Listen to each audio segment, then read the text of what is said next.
You've had that gut feeling before. You've had a gut feeling you're either making the right decision or you're making the wrong decision. And we've all had those gut feelings, and they are absolutely called the power of intuition. And that is just that gut feeling, subconscious processing of one's experience and knowledge. And it's the brain's way of quickly drawing on past experiences, patterns, and external clues to make decisions without the need of conscious reasoning.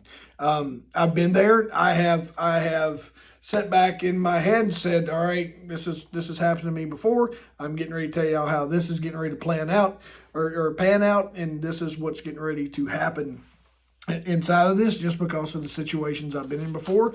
I have been proved 100% right in these scenarios, and I've been proved 100% wrong. Sometimes your gut feeling is not what it is. It's your own. You're inflecting your own emotion into the situation, especially if you are reviewing someone else's situation.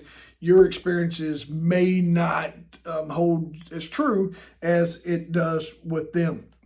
So you just want to make sure that as you're walking through this, that you embrace analytical thinking, and just data doesn't lie. As much as we can make the numbers benefit or shade, whatever, the data is going to be your best friend when it comes to just relying on your gut feeling. When you get that gut feeling, is trying to back that gut feeling up with some kind of factual data.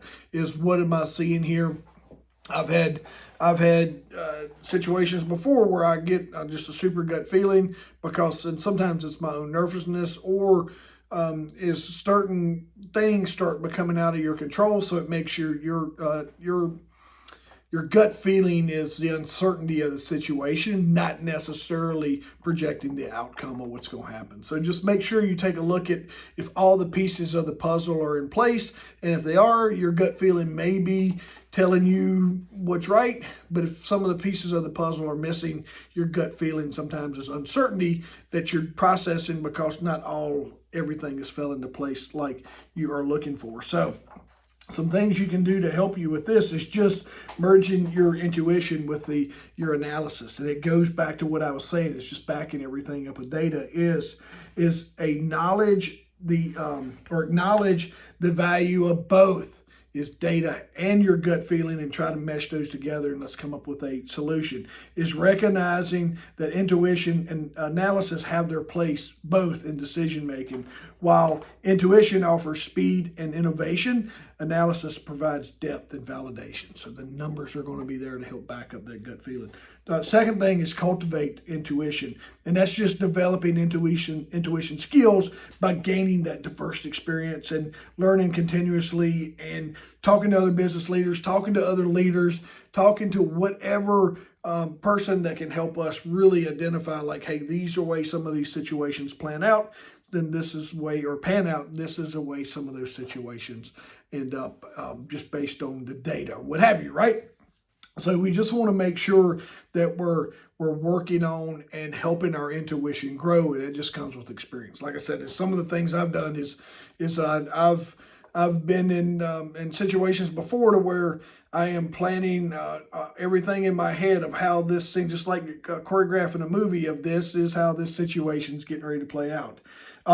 Number 3 is just making sure that we have the tools to capture the data that's going to help back up that gut feeling or intuition. Is making sure that we have access to high quality data that we can deploy to help us get through these rational thoughts and help us make good decisions.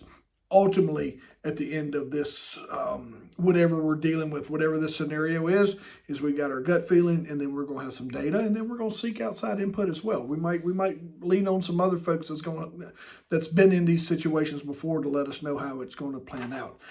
Number 4 is scenario planning.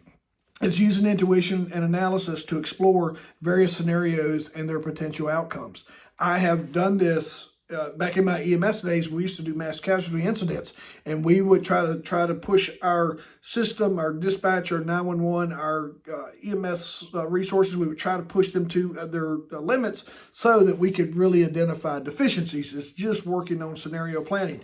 Inside of the last business that I ran for someone else, we would go through and we would do emergency procedures, and we would go through and test all of our systems, our alarms, our fire extinguishers, our just anything that was safety. We would test that a couple times throughout the year just to make sure that everything was working. So like when a fire breaks out, your gut feeling says, "Oh, something's gonna happen," but our scenario planning and everything helps ease that gut feeling, because we know everyone's going to be doing what they're supposed to be doing. Is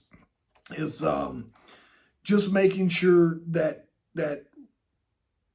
the approach to this is going to help us assess the feasibility of intuitive decisions and plan for different eventualities, right? So we just want to make sure that we are, you can put a whiteboard up and you can brainstorm any scenario, whatever the industry is that you're working in or whatever group that is that you're leading, is you can really go to work on figuring out, all right, worst case scenarios.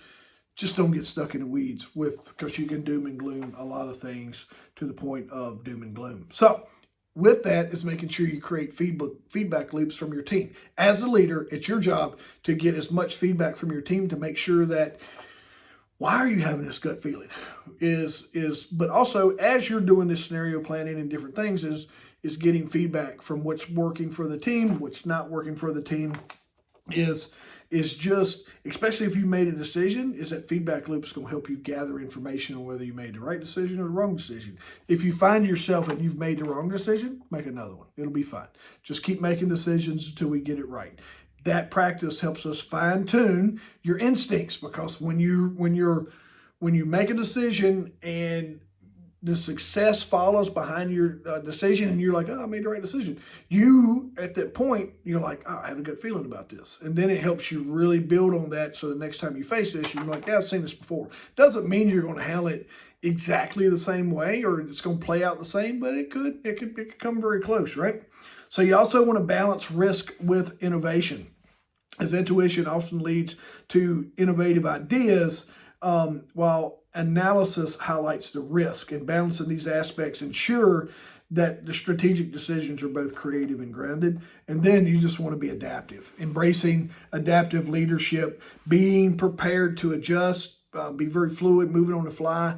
Is a lot of times in private business, small business, non-government work, you can make quick decisions that are going to impact the overall structure. Sometimes in my government work, EMS, police work, is some of our decisions may have been in a SWAT call up or something along those lines, or some type of operation that we were doing, to where I'm the individual making decisions during the operation that I have the authority, and just as an operator, I'm able to make whatever decisions that I need to. But sometimes you have to adapt and you have to keep changing with the situation unfolds. And whether you're on a crime scene or whether you're on an EMS scene, whether you're sitting inside of a boardroom, adaptive leadership is going to lead you to success, because you're going to be able to pivot and make better decisions based off the information and how this scenario and how the scene, whatever this may be, is folding out for you. So hope all that helps.